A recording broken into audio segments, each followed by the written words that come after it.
মেদিনীপুর। এই নামটি নিলেই মনে পড়ে শতাব্দী প্রাচীন স্বাধীনতা সংগ্রামের কথা। শিক্ষার পীঠস্থান এই জেলায় জন্মেছেন বহু মনীষী আর সংগ্রামী মানুষ, যারা জীবন উৎসর্গ করেছেন দেশ আর সমাজের জন্য। কিন্তু কখনো ভেবেছেন কি, সমৃদ্ধ এই জেলায় লুকিয়ে আছে একটি আর্ট গ্যালারি? পাথরের গায়ে রয়েছে রকমারি সব স্থাপত্য, আর স্থপতি এখানে প্রকৃতি নিজে। হ্যাঁ বন্ধুরা, কলকাতার অদূরেই রয়েছে অদ্ভুত এক প্রকৃতির হাতছানি। কিভাবে গেলাম আর কোথায় বা সেই জায়গা, জানতে ইচ্ছা করছে বন্ধুরা? জানতে হলে আমার সাথে থাকুন আর ভিডিওটা দেখুন শেষ পর্যন্ত।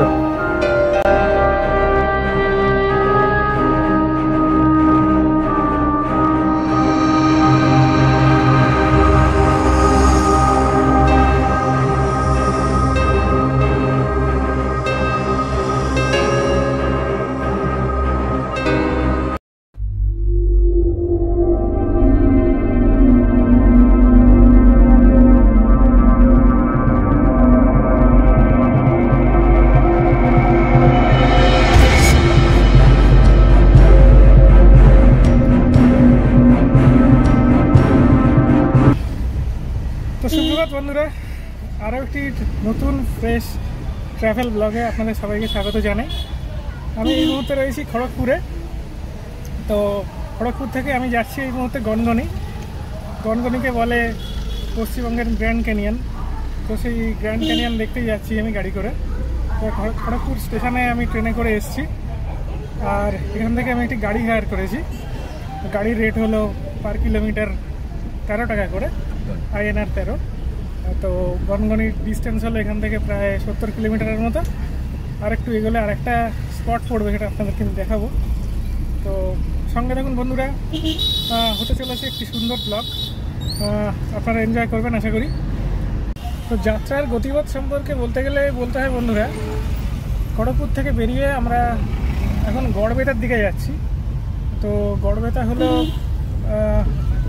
মেদিনীপুর আর বাঁকুড়ার যে বর্ডারটা আছে আর কি, দুটো জেলার যে বর্ডার আছে, সেই বর্ডারের ঠিক এন্ড পয়েন্টে পড়ে, একদম শেষ প্রান্তটা হলো গড়বেতা। তারপর থেকে বাঁকুড়া শুরু হয়ে যাবে।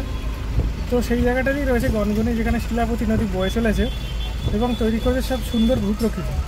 তো সেই জায়গাটাই দেখতে যাচ্ছি। ইতিমধ্যে বৃষ্টিও শুরু হয়ে গেছে। তো বৃষ্টির মধ্যে দিয়েই আমাদের গাড়িটি এগোচ্ছে ক্রমশ গন্তব্যের পথে। বৃষ্টি ভেজা রাস্তা। আমরা এই মুহূর্তে খড়গপুর টাউন ক্রস করছি, দেখুন বন্ধুরা।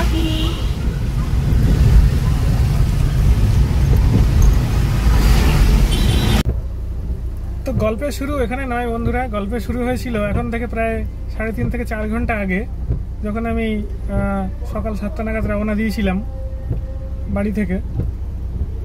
তো দেখুন সেই দৃশ্যগুলো, আমি লোকাল ট্রেনে করে কীভাবে খড়গপুর এলাম।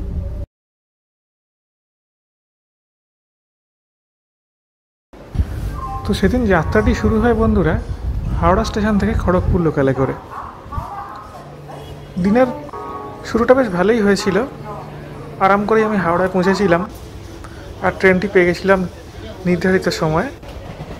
খড়গপুর লোকাল 9টা নাগাদ ছেড়ে যায়, আর যাত্রাপথে পড়েছিল বিভিন্ন জায়গা, যেরকম সাউথ ইস্টার্ন রেলের মেন লাইনের ইম্পর্ট্যান্ট স্টেশনগুলো, যেরকম কুলগাছিয়া, কোলাঘাট, খিরাই, এই সমস্ত। অতিক্রম করেছিল সুন্দর সুন্দর সব রেল সেতু, যেরকম রূপনারায়ণ নদীর ওপরে বিশাল বড় কোলাঘাট ব্রিজ, আর এছাড়াও দামোদরের ওপরে কুলগাছিয়ার রেল ব্রিজ।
তো একটি সুন্দর রেল যাত্রা উপভোগ করেছিলাম বন্ধুরা, 3 ঘন্টার মতো।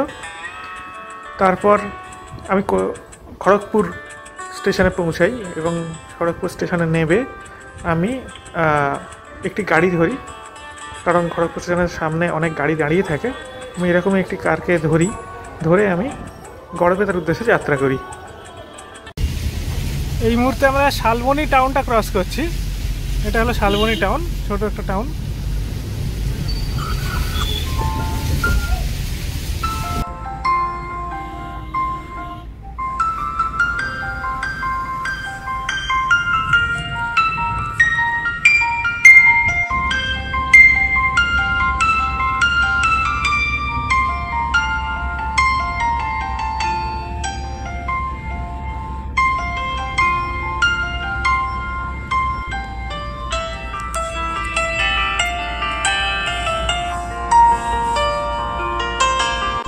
বন্ধুরা, এখন গনগনের খুব কাছেই রয়েছি আমরা। এই জায়গাটি হলো গড়বেতা। তো এখানে একটা ফরেস্ট অফিসও আছে, সেই ফরেস্ট অফিসের এরিয়াটা আমরা ক্রস করছি এখন। এখান থেকে 1 কিলোমিটার গেলে গনগনি পড়বে।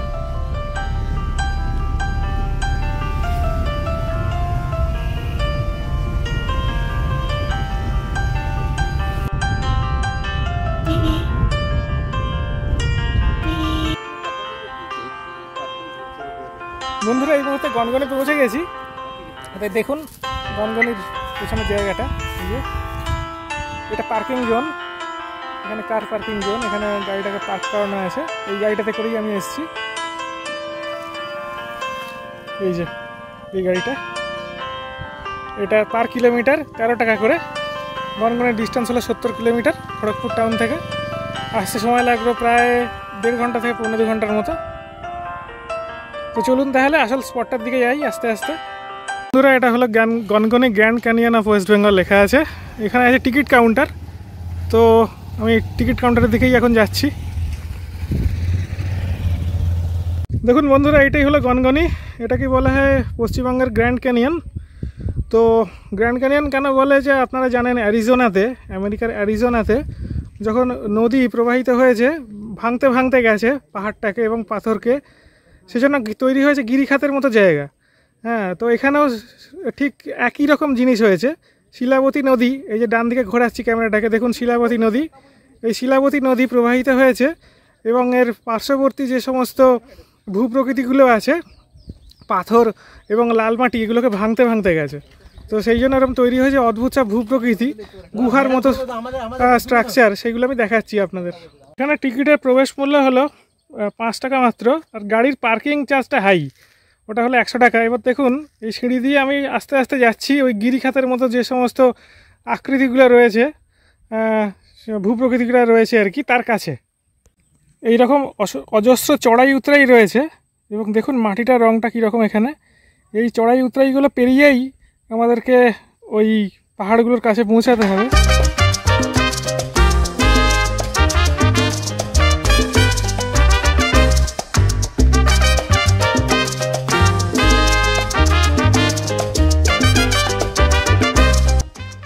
তো আমি তো বলবো এটা বন্ধুরা গডস ওন ক্রিয়েটিভিটি। এই কারণে মানুষ এই জিনিস তৈরি করেনি, প্রকৃতি নিজেই, যেন ভগবান নিজে এসেই এই জিনিসটা বানিয়ে দিয়েছেন।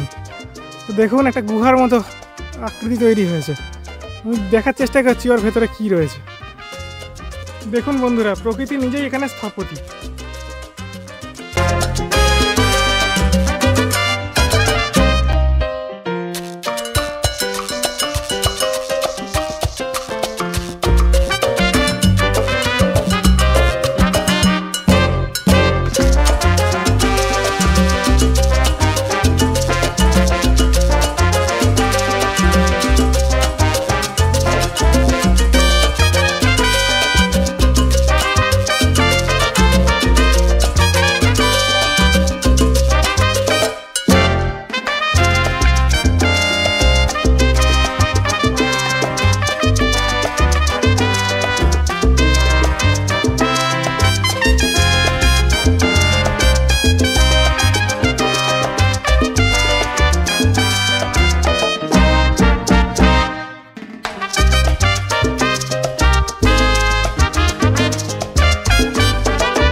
খাবার সন্ধানে এই গনগনির একটা এরিয়া আছে এই অঞ্চলটার মধ্যেই, যেখানে আপনাদের টিকিট কাউন্টারটা দেখিয়েছিলাম তার থেকে একটু এগিয়ে। তো সেখানে খাবারের অ্যারেঞ্জমেন্ট আছে, একটু বসার অ্যারেঞ্জমেন্ট আছে, একটু জিরানোর কিছুক্ষণ অ্যারেঞ্জমেন্ট আছে। তো সেখানে গিয়ে আমি কিছুক্ষণ বিশ্রাম নেবো আর কিছু খাওয়া দাওয়া করবো। দুপুরের খাওয়া দাওয়া এখনও খাওয়া হয়নি, সেটা করব। আর এখানে সুন্দর বাগান করা আছে এই এরিয়াটাতে, অ্যাডজাসেন্ট টু গ্র্যান্ড ক্যানিয়ন। এই দেখুন এখানে বাগান করা আছে, ছোট ছোট করে ফুলের গাছ এনারা লাগিয়েছেন। আর এই যে জায়গাটা দেখছেন, এখানেই সব কিছু খাবারের বন্দোবস্ত আছে, লাঞ্চ করা বা ডিনার করার বন্দোবস্ত আছে। এর পাশে আবার এখানে বাথরুম আছে। তো এই হলো মোটামুটি আইডিয়া গনগনি সম্পর্কে। তো হোটেল আর রেস্টুরেন্টের দিকে আমি এগোচ্ছি ক্রমশ, দেখা যাক কী কী খাবার পাওয়া যায়। তো এই হলো আমার দুপুরের খাবার বন্ধুরা। ডাল দিয়েছে, আলু ভাজা দিয়েছে, একটা তরকারি দিয়েছে মিক্সড ভেজ টাইপের, আর তার সাথে দিয়েছে মাছ। বন্ধুরা এই ছিল খাবার এরিয়াটা। দেখুন এখানে এরকম টেবিল করা আছে, দুদিকে দুটো দুটো করে 4টে চেয়ার পাতা আছে। তো এরকম একটা টেবিলে আমি বসে আছি এখন।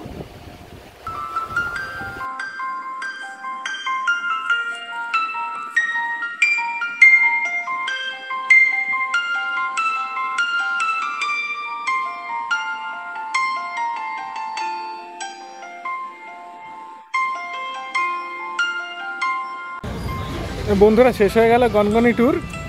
তো গনগনি থেকে আমি ফিরে এলাম আবার খড়গপুরে। গনগনি থেকে খড়গপুরের ডিস্টেন্স হলো 70 কিলোমিটারের মতো। তো এখন সন্ধ্যে ঘনিয়ে গেছে, এখন আমি ট্রেন ধরে বাড়ির পথে যাব। তো লোকাল ট্রেন ধরবো খড়গপুর থেকে। তো আশা করি আপনাদের ভালো লাগলো এই ভিডিওটা।